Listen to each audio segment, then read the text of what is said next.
कहानी का शीर्षक आलस्य की कहानी, गौतम बुद्ध की शिक्षा। प्राचीन भारत के उत्तर पूर्वी प्रदेश में स्थित एक छोटे से गांव में एक बालक रहता था जिसका नाम अरुण था। अरुण एक साधारण परिवार से था और अपनी बुद्धिमानी के लिए गांव में प्रसिद्ध था।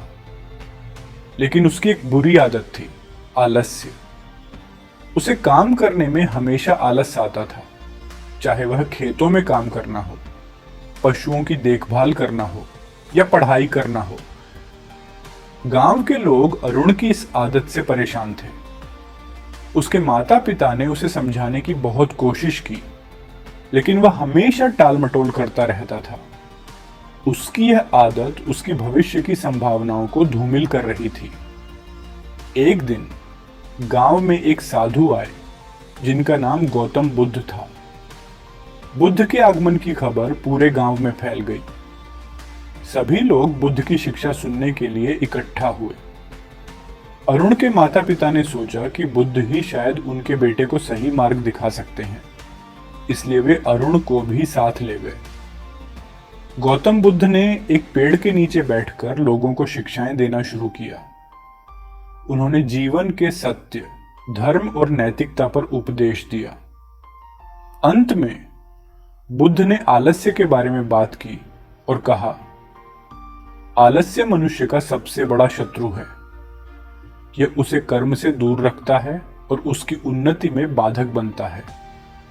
जो व्यक्ति आलसी होता है वह अपने जीवन में कभी भी सफलता प्राप्त नहीं कर सकता। अरुण ने बुद्ध की बातों को ध्यान से सुना। उसे अपनी गलती का एहसास हुआ, लेकिन उसे यह समझ नहीं आया कि वह अपने आलस्य को कैसे दूर करे। सभा के अंत में अरुण ने साहस जुटाकर बुद्ध से पूछा, हे महान बुद्ध, मैं जानता हूं कि आलस्य बुरा है, लेकिन मैं इससे छुटकारा पाने में असमर्थ हूं। कृपया मुझे मार्गदर्शन दें। बुद्ध ने मुस्कुराते हुए अरुण को पास बुलाया और कहा, आलस्य का उपाय सतत प्रयास और आत्मनियंत्रण है। सबसे पहले तुम अपने दिनचर्या में छोटे छोटे लक्ष्य निर्धारित करो और उन्हें पूरा करने का संकल्प लो। जब तुम छोटे लक्ष्यों को प्राप्त करोगे तो तुम्हें आत्मविश्वास मिलेगा और आलस्य दूर होगा। बुद्ध ने एक कहानी सुनाई। बहुत समय पहले एक गांव में एक आदमी रहता था जो बहुत आलसी था। उसके आलस के कारण उसका घर टूट फूट गया था और उसके पास खाने को कुछ नहीं था। एक दिन वह आदमी बहुत परेशान हो गया और उसने सोचा कि अगर वह इसी तरह आलसी बना रहा तो वह भूखा मर जाएगा। उसने संकल्प लिया कि वह हर दिन थोड़ा थोड़ा काम करेगा। पहले उसने अपने घर की मरम्मत की, फिर खेत में काम करना शुरू किया। धीरे धीरे उसकी स्थिति सुधरने लगी और वह सुखी और संपन्न हो गया।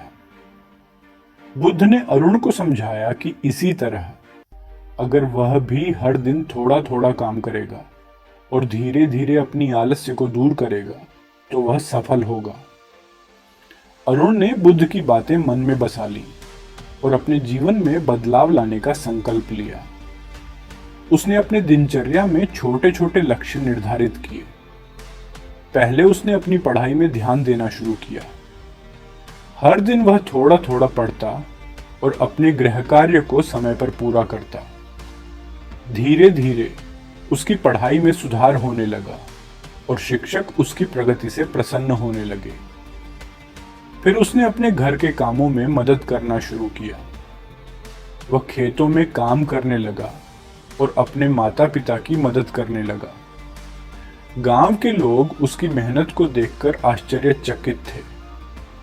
धीरे धीरे अरुण की आलस्य की आदत पूरी तरह से खत्म हो गई और वह एक मेहनती और सफल व्यक्ति बन गया। गौतम बुद्ध के शिक्षाओं ने अरुण के जीवन को बदल दिया। उसने समझ लिया कि आलस्य का कोई स्थान नहीं है और सफलता पाने के लिए सतत प्रयास और आत्मनियंत्रण आवश्यक है। उसने अपने जीवन को एक नई दिशा दी और गांव के अन्य बच्चों के लिए प्रेरणा का स्रोत बन गया। अरुण की कहानी से यह सीख मिलती है कि किसी भी बुरी आदत को दूर करने के लिए संकल्प और मेहनत की आवश्यकता होती है। यदि हम छोटे छोटे कदम उठाते हुए अपने लक्ष्यों की ओर बढ़ें, तो हम किसी भी चुनौती का सामना कर सकते हैं और सफलता प्राप्त कर सकते हैं। गौतम बुद्ध की शिक्षाओं ने न केवल अरुण को बल्कि पूरे गांव को एक नई दिशा दी और उन्हें आलस्य से मुक्ति दिलाई। उपसंहार अरुण ने अपने जीवन में जो बदलाव लाया, उसने साबित कर दिया कि कोई भी बुरी आदत, चाहे वह कितनी भी पुरानी क्यों ना हो, संकल्प और मेहनत से दूर की जा सकती है। गौतम बुद्ध की शिक्षाओं ने उसे नई दृष्टि और आत्मविश्वास दिया। अरुण की सफलता ने यह सिद्ध किया कि सही मार्गदर्शन और सतत प्रयास से जीवन में कोई भी लक्ष्य प्राप्त किया जा सकता है। अरुण ने अपनी मेहनत और लगन से गांव में एक उदाहरण स्थापित किया और यह संदेश दिया कि आलस्य हमारे जीवन में सबसे बड़ी बाधा है। जब हम उसे दूर कर लेते हैं तो हमारे सामने कोई भी मुश्किल टिक नहीं सकती। गौतम बुद्ध की शिक्षाओं ने अरुण के साथ साथ पूरे गांव को आलस्य से मुक्ति दिलाई और उन्हें जीवन की सही दिशा दिखाई।